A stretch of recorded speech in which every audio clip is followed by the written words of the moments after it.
Hello, everybody. It's Heather with the Leadership with Heart podcast. And today I am thrilled to have Jeff Reynolds on with me.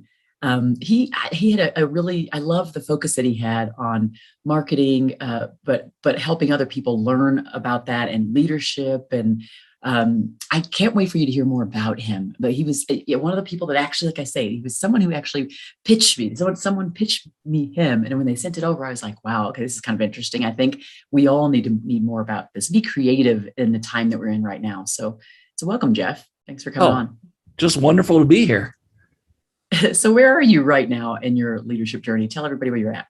Yeah, somewhere in the middle, the messy middle. I've led teams for going on 20 some years, and I know it's shocking because I look so young, but the truth is, it's definitely a journey, as we all know, and it's a learning practice every day. And I'm really interested in like sort of the practice of leadership. Just like you have a yoga practice, you can have a leadership practice. And I definitely feel like I'm in the middle of it. Just like I haven't mastered yoga, I haven't mastered leadership.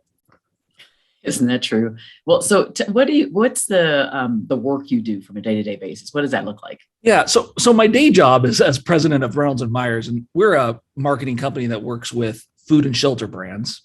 But so for large and small, but sort of my role in that and really where I've really gotten fascinated in is the organizational design of specifically marketing organizations, but really it applies to all organizations and from a leadership perspective. So, what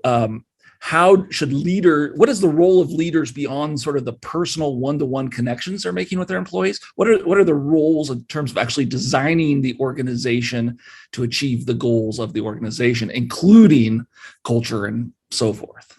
Mm-hmm. Yeah. Oh, I agree with you 100% there. I think we think way too transactionally about the employer-employer relationship. So I think thinking about it from a design perspective is a good way to look at it, because it is a journey. And so how do we basically design for that? How do we fit it into our picture and make sure all the pieces are in play and consider all the touch points and things like that? It's a good focus. And make it repeatable. So, yes. Part of it just comes from my own weaknesses as a leader, right? Like I'm a pretty, I can go between sort of touchy-feely, emotional connection, empathy skills, but then I can switch to my get stuff done mentality, like on a flip of a switch. And what I realized was that doesn't work necessarily. That gives my team whiplash.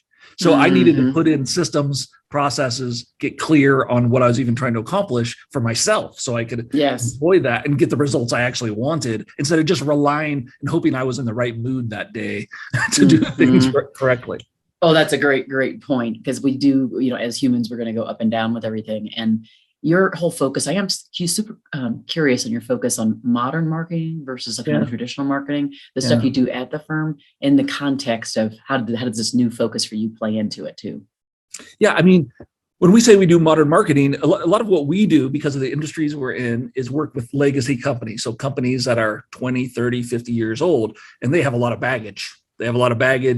Both creatively and sort of their messaging and the things that most people think of marketing, right? Brand and design and these things. But they also have a lot of baggage in how they operate and who they hire. And as the world is changing, you need to change how you're approaching all those things. And we call that modern marketing. Interestingly enough, I don't only consider, like, the opposite is not only traditional marketing. There's another opposite, which is sort of muddled marketing, which is where most people are, right? Chasing their tail, running around. And at the core, modern marketing is really about focus. It's about all the tools, but the tools are more of a hassle and a problem than they are the solution. So it's a matter of how we harness those tools with clarity, and get rid of that muddled feeling. So do you think things have changed? What do you see there being any changes in your field as it relates to marketing, even talking about leadership or any of those things? Do you see there's being a change in this last couple of years, last 2.5 years of us in the pandemic? And then on top of that, where do you see us going in the next 5 years in this space that you're in? Yeah. I'll try to answer that second question. That's going to be tough, because fundamentally the change in marketing over the last I mean, the last 2 years have been incredible. They've accelerated trends that have been going on for a decade plus. And that really means basic things like, most marketing leaders are suffering from a to-do list that's too long, too many to-dos, too much technology to manage, too many tools to manage, too many audiences and sort of like management to manage, internal politics to manage. Yet so all this has changed and accelerated, but we're still just humans. That has not changed. And so the real problem, to me, that's the crux of the tension, is that we're being bombarded by more and more and more. And I call that the marketing blob that just sort of absorbs the organization. And as a result, marketing leaders. And the irony is, it's not about adding more tools or more technology, which is what is often sold as the panacea. It's really about getting clear in your own mind and having courage to make decisions that make sense. So I would say the number one thing that's changed is that sense of overwhelm that most marketing leaders feel. So that's not obviously at the tactical level. The tactical level, lots of things change, right? Email and the way click-through rates and all these details, that's all changed too. But I actually think that isn't for leaders, that's not the biggest change. These other changes are bigger. Now, the thing I'll say about the future is I think these trends are going to continue. And the way we solve these trends, or the way we kind of counter it, is by hiring and coaching up great people. And in general, I think we're way underestimating how hard that's going to be in the future, meaning that the best people have tons of options. And so we have to build our organizations for people in order to even have organizations in the future. Mm-hmm. Yeah, that's a good point. Yeah, I do think that there's so much. The bottom line, achieving goals is great. Like, we have to have all of these things as like a partial North Star. Like, we have to know that in order to drive other people to want to even achieve those things, we've got to meet their human needs. We have to meet them, senses of belonging, right? And security and inclusion, and just like, listen, I've been heard. And yes, I can feed my family. And yes, I have enough to live on. Like, all of those things. I think the workplace, the organizations really downplay their abilities to meet all those needs. I think they downplay it, but they don't also realize it. They don't realize how much they actually can meet or how much they don't meet those needs. So I agree with you that I think the future in the organizations that are going to thrive going forward are those who, I think, embrace this fact that there are all these needs that are being met at work, or they're not. And when they are not, folks decide to go elsewhere where they can find those needs to be met, whether it's, again, like feeding their families or feeling like they are part of something more meaningful, right? Right. That's right. And so you can't simply, I'll give you an example. I had a conversation with a client this morning, actually, where we were talking about a recruitment effort campaign, right? So it was a tactical discussion about their efforts. And this is a multi-billion-dollar company, publicly traded company. And one of the things we talked about was, they're trying to hire for their manufacturing facilities. What the title is, general laborers. Well, how many people want a career as a general laborer? You're not fulfilling anything. All that is transactional, like you said, right? It's just, we're trading dollars, your time, for dollars.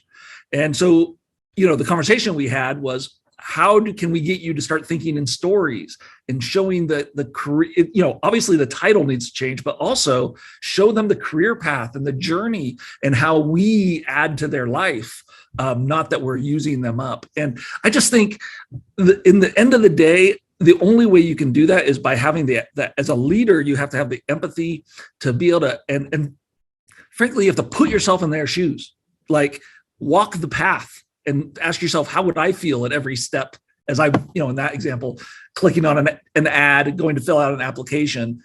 Does this, paint a picture of a place that's going to give me all those, the fulfillment side, more than just money? It's so true. And most people don't do that. And another quick example on the inclusion side is, the same company, runs ads on Spanish radio for Spanish speaking folks. And they only are advertising sort of production jobs on that. They aren't running managerial jobs in Spanish language. Now, what message do you think those folks are getting? Yeah, right. Very interesting. Yes, So exactly. the point is, communication is two ways. Sorry to ramble on about this, but no, this is good. In college, I remember my first day at university. I went to a community college first, and I went to university, and I'm sitting in class, PR class, public relations class, and the professor draws on the board 2 stick figures, and he says, "What is communication?" And he draws an arrow from one stick figure to the other one, and he says it's when somebody sends, and then he draws little hash marks over the other one's head, and somebody else receives. And in that moment, at age 20 or 19 or 20 or whatever I was then, I thought, this is the stupidest thing. I can't believe I am paying college tuition to learn this. And now, of all the things, and I have an MBA, but that stick figure drawing, I think about that almost every day, that communications both sending and receiving, not just sending. I love that. It is so true. I think we do feel like, I think organizations think that they kind of just give, and we're communicating with them. And what you got to do is you got to listen. You got to lean into the other side. What is the feedback you're receiving? And as you're talking about designing, and we think about the journey of employee experience, it starts before they come aboard. So that the whole marketing effort, the PR effort as it relates to recruitment, it starts before they even come. What does your reputation look like out there in the world? Yes, and then it actually doesn't even end until after, like it really never ends. The journey kind of is always there. Yeah, good point. Because if you think about it, it's when they go, when they leave your organization, if it depends on how you treated them on the exit, that will determine whether they refer anybody else to you. 100%. And so, and when they're gone again, years later, people could still be referring you. So I do think that I do kind of think of it linearly, which I think it's kind of important from a design perspective to say when they come in, what's the journey look like, and when they exit, what does it look like. But we know that there's ups and downs, and there's ins and outs, and there's so many little points. And so if we pinpoint the spots in the journey where people aren't happy, and we do that by bringing them into the design phase, we do that by surveys, we do that by listening sessions, all of those things, then we're able to fill in those gaps for the journey. So I love that how you started 100%. With design. I think design is absolutely the way to go. And those organizations who don't do that are going to have a lot of gaps, and people will be leaving and falling through those gaps. Well, and I would even say as big of a problem as, I agree with everything you just said, and as big of a problem as that is that a lot of companies can't clearly articulate, easy for me to say, their goal, where they're headed. So they can't even, if you know where you are, but you don't know where you're headed, how do you know what the gaps are? Mm-hmm. So in my mind, that work has to be done. Like you have to have clarity on, what success is to you as an organization, as a department, and all these things. It's so true. I agree. I get that too when I'm on calls with prospective clients and asking about what success looks like. And unfortunately, success looks like one thing to this leader and one thing to this leader. And there's not a lot of alignment. So that's the other issue that has to get taken care of, which, I don't know how an organization has to dig deep to know they have those problems, a level of self-awareness to really open themselves up to have that full evaluation to create the alignment. You're right. Because I think with you, the work you're doing, you're talking about kind of the brand messaging and the entire brand from the recruiting perspective with this client. There's a lot of deep work that has to get done so that they know what their unique value proposition is and what the vision and mission is for the organization, so that you can inspire people to want to come work with you. Exactly. So that's great work. I love that. Okay. So I'm curious to know, a few people are hearing, obviously we can hear that you're more emotionally intelligent, but where does that drive to lead come from? That drive to lead your business, the drive to lead other organizations? Where does it start somewhere for you? I wish I had a great answer to this. I wish I was like really aware. I feel like, from a very young age, I sort of was always plowing my own course. And I don't know exactly where that comes. I heard actually in one of your earlier podcasts, I remember somebody mentioned that they were a middle child. I'm a middle child. I wonder if that has something to do with it, those sort of dynamics. But in general, I really feel like my leading comes from simply not being that great of a follower. And so if you're not that great of a follower, you have to find your place in the organization. And for me, that was always sort of in the directing side of things. And so I don't know exactly where that came from, but I know I've had it for a long time. Oh, that's well, you know what? Hey, and I always figured, I usually ask these questions. I'm always curious to know. And when I wrote the book, The Art of Caring Leadership, I kind of boiled down the why for many people. And a lot of it was, there was a sports figure, like a sports coach in my life. There was my mom and dad who do this thing, right? And it was like, I always went way, way back where it was like an origin thing where they could see, oh, when I was 6, I did this thing. And it was like, oh, okay. Right. And then all of a sudden it just started to build on each other. And then you realize, your why for it. I think this is so important as you talk about where you're going, to be thinking about like, what is it that's internally driving me to go in the direction I'm going? And so like, for example, with you really kind of spinning it now and looking at design and experience as it relates to this recruitment thing and this client, I'm wondering if that journey, if that speaks to you from something else that happened early on in your, either as an employee or as a child or as something. Sometimes some of those things, when you really start to dig deep, it's like the reason why this is so interesting to me is because of blank, and you can see it. It's like, oh my gosh, I didn't think about that. I mean, I probably, if I'm really trying to get there, it probably is related to some deep stuff around, the timing of my parents' divorce and me trying to find my place in the world. And one story I remember, is when in first grade, Mrs. Blair at Holyrood Elementary in Portland, Oregon. And she said, when you finish the test, you have the option to come up. You can come up and off the desk out front here, and you have the option to choose the pink worksheet or the blue worksheet. And then she explained what the word option meant. And at that moment, that triggered something in me, like options. I like options. I like freedom and freedom of choice. And I don't know exactly how that ties into the leadership side of things, but it definitely is sort of a life philosophy that sort of optionality is really important to me. Like always being able to, go have 2 good options, not feeling like I'm choosing between a bad option and a good option. And I think that all that developed into shaping, the best way to do that is to chart your own course. And so, I really do think a lot of things tie to your youth. And, I'm just sitting here thinking, when there was activities going on, I started my first business when I was 12. When I was starting rock bands in the teenage years, I was always the guy, I can't sing, but I was still like the singer, it's just it obviously started before then. Yeah. Yes, exactly. So sometimes it's important to do that, because I think when we can when we think about, so for you in the marketing space, right? If we can tap into the origin story, the origin, like the why of like whoever the founder was, we tap into that's emotion. Right. So for any of us as humans, we can tap into the emotion of our why, that thing that rolls back, and it helps us to keep going, so that when adversity hits us, it helps us build resilience, because we have this thing that drives the emotion that really is internal with us. It cannot be managed outside. It just, no matter what's around us, right? So that's the thing I tie into that. And that's my own personal story is that way too. So I always know that it exists inside of each of us, and it's getting to the bottom of that so that we can help our team get through different kind of crazy situations too. So yeah, that's really interesting. Yeah. And it's probably some just avoidance stuff going on in my own mentality around that, but yeah. Yeah. So I'm curious to know, has there ever been a time, when we think about leading with heart or caring leadership, is there ever a time where you can think of, I know you said there was even something today where you're like, I was kind of a jerk. So like today I got some stuff to tell you. But think about a time that pops in your head about a time when you just were not that best leader. Like you're just like, I'm really, I kind of messed up. What did that look like specifically, like the actual story? And then what did you do to come out of that? Yeah. Well, so I can tell that this morning story, but I'll just say that the core issue is, I have an emotional sort of intense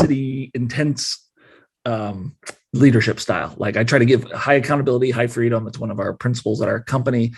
And I really, I can come off and my team knows this, like I can come off angry. Like I'm always like, I'm not mad. I'm just intense. And and so, but where the problem comes is when I'm not controlling the conscious flip of those things from the listening to my intensity. And that's what happened this morning. I had a standing meeting. This is the boring parts of running a business, where I have a standing meeting and we're going through projects with one of my teammates, who really is the one she's like the person that's make sure the trains run on time. And she's a verbal processor. I was sort of in my intense get stuff done mode. And I cut her off while she was trying to explain something to me. And in that moment, I really realized, I was short with her, and I realized, well, I didn't realize it right away. Actually, it took me a minute. I sort of, word vomited on her, and then she, kind of like was pushed back a little bit, and was like, well, and she was trying to please me, basically, right? She was reacting to my intensity in a way that I didn't feel like it was an honest, real answer. So at that moment, I realized it and what was happening. And I did, I kind of took a deep breath and I apologized. I apologize for, it's rude to cut people off generally. But the message to her was that she wasn't as important as me. And that's certainly not true. And I did not intend that. So I guess, the lesson is, and this is why, I say I'm in the middle of this journey, is, figuring out how to harness that emotional side of myself, which I actually think is really one of my strengths, the passion, energy that comes from that, but not, but think about it from that communications framework and how the other person is going to receive that and do so proactively.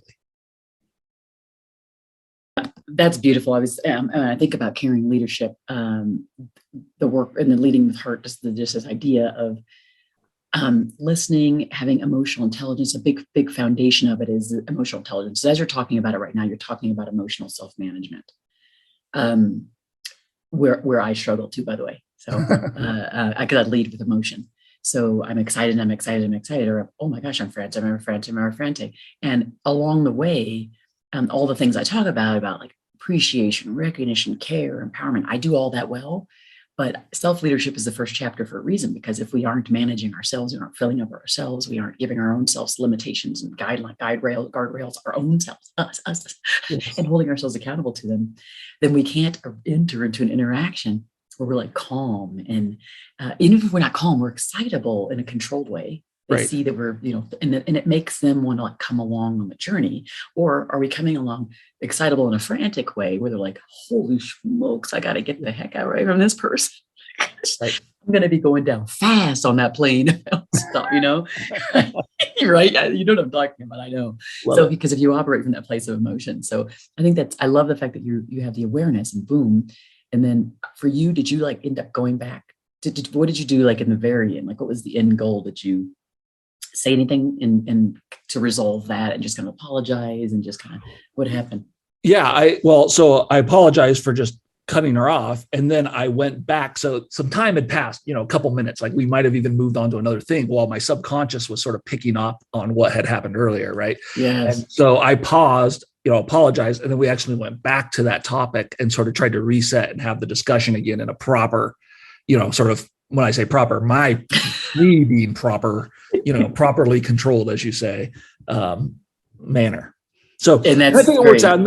I think the team, they try. We have great personal trust in the team. So we're allowed to sort of do this. Anybody, we all screw up. We all accept that, the humanness of each other. So I think it's all fine, but it's an example of where I could definitely get better. I love that. And we all can. I think that I always tell people, look, I write about it. I speak about it. I like a podcast on it. Oh my goodness. And I wish I could say I was perfect on every single front. And I would have to say probably emotional self-management. From the, like, I'm not yelling at my people. I'm not like angry at my people. Like there's none of that, but I have a lot of energy. People are like, how do you have that much energy? Oh, no, I think that's a lot of it. I just rev hot, or high, it's like, it's just how I am. And I like that, one of my early learnings when I was developing into a leader was, my first couple of years, I was working under an entrepreneur, the founder of a company. And I was brought in actually as a writer and then sort of moved up in the organization, was eventually running the organization as a 15-person company. And for the first couple of years, I was just mimicking him, his style. And I learned a ton. But I realized at some point that I was hitting a ceiling, and I didn't realize that when I let myself be myself, it was like a superpower instead of trying to be him. And that was a trigger for me to just accept myself and all my weirdness, goofiness, franticness, occasionally, all those things. Right. And it really helped. Oh, I love that. Embrace you. I talk about that too, about authenticity. And it's such an overused word when we're not coming from a place of being genuine. So it's like genuine authenticity Yes, versus right. like I'm coming off as authentic. And sometimes the authentic could be not good. Like I could be authentically a jerk. And that's not okay. Right. So it's figuring out what does authenticity mean for me. And if it's like genuinely, it means I'm bringing my full self forward, and it may mean some imperfections, but I am recognizing they are imperfect and then I need to work on those. And not that I'm just like 100% releasing myself into the world with all these, could be some awful things, and saying, well, I'm being authentic. I'm being me. Well, yeah, but a big part of you is a jerk. Yeah, Right. right. So I love that you're just have an awareness It's and good that that you're you're wanting to you. I work. just don't like you. Like, I'm not sure Yeah. how that's going to work out. Okay, but that's okay. Okay. But yeah. All right. Well, this is good. Well, so now we're at the time of the podcast where you get to kind of just ask me a question. I've been asking you some questions and you've been Yeah. talking a lot. What question do you have for me? I love it. So, you know, the thing I've been thinking about, and I kind of hinted at it when I said, you know, she was trying to please me in this meeting. And, you know, as a leader, especially in hierarchical organizations, I mean, I'm a relatively flat organization. And I've had one of my sort of right-hand people tell me, you know, people are trying to please you, you know, and so they Mm. actually jump our processes, for example, because they're trying to literally just please me. But where my real question for you is understanding, especially I'm in a service business, so we tend to have a lot of pleasers as a personality. Yes. Yes. And I'm wondering how leaders and managers can work on peeling away the veneer of sort of all that happy talk to get really to the truth of where people are at. Because, you know, I never have full confidence, for example, that somebody's answering my question with full openness, or at least as openness as they feel comfortable talking. Yeah, that's true. I think for me, I part of the beauty of being people like you and I are, who are a little bit more transparent to begin with, maybe a lot transparent. Yeah, maybe too It actually transparent. gives people actually the okay to do the same. So as we reflect that, they can mirror it back. But the other thing is when they do take the risk, or when they do step out to tell you something that's counter to what you're talking about, like they go, I'm not sure that is the exact direction, or can we actually change it to this thing? And you go, oh yeah, you're right. Let's do that. Let's do that. Let's do that. And if you do that enough, now they're like, well, every time I say this to Jeff, like, or if I give a counter view to Jeff, they feel safe. They're like, oh, okay. So you instill more psychological safety by people taking risks to step outside the normal place they would normally want to go, which is a smiley, make you happy zone, into the, is this the best thing for the business zone? And I think Jeff would be happier long-term, maybe not right in the moment, but long-term, he'll be happier with the thing I'm questioning that would produce a better result for the business. So I would say so being more transparent, that when like you're struggling or when you're thinking of something, be more transparent. And the second thing would be just opening up so that it makes it easy for them to continue to bring countering views to you. Love it. Because then it's like, it becomes a norm. And now, you know, your blind spots are minimized. I love it. That's good. Right? Good stuff. I do this all the time. I mean, part of it is because when you get so busy, like, so I'm like a entrepreneur with it's like a tiny or two, 7 or 8 of us, right? So because of that, I don't really have time to do all the things. So, but they know after that, they've given me enough of how about this, how about that, not that, this, that. And I'm like, yep, because I have so many things going on. I'm like, yep, do it. Yep, do it. And if they mess up, because sometimes they'll do it and it won't be exactly the thing or whatever, right? Then it's like, well, that's okay. Let's just change this thing. Or next time, let's make sure we do it this way, or blah, blah, right? So then I'm not like, you suck. I told you to do it. You did it wrong. So now their level of comfort with just stepping outside and being creative has just really gotten higher. So just hopefully that helps. And for anybody listening, because I know that's a hard thing to do. No, I love it. No, I think that's good advice. Really good advice. Awesome. Well, thank you for that. I appreciate it. Okay, so then for those who are listening right now, who may be they could be in the marketing space. They could be in the marketing space. It could be any, you know, what do you think might be a couple pearls of wisdom you'd leave them with, particularly as we think about the quick, fast changing times we're in right now? Everything's fast paced. Change is happening rapidly because we're all trying to just survive and thrive and survive and get through all this. What might be a couple pearls of wisdom that you uniquely could provide to the audience? Yeah, so a couple things, you know. The book I'm releasing this summer, it's called the Monster That Ate Marketing, and we look at Simon Sinek's, you know, golden circle, the why, why, start with why, right, and the how, and and we break out the how part and focusing from a leadership perspective. And part of it is, companies are really good and people are very good usually they're not good, but they can be good at setting goals and sort of a strategy for meeting those goals. But the missing piece that I think most organizations and people aren't thinking about is sort of making sure they actually have the capacity, and I'm talking their culture, the processes, and the people to fulfill those things. So I guess what I'm trying to say is it's not enough to do fancy mission statements and even know your why. And or goals and strategy. You need to actually make sure you're building or designing your organization with the capacity to deliver on that goal.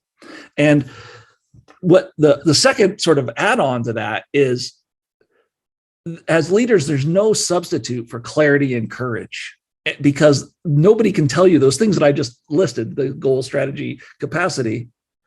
There is no book. You can't Google that and get the answer for your business or your life.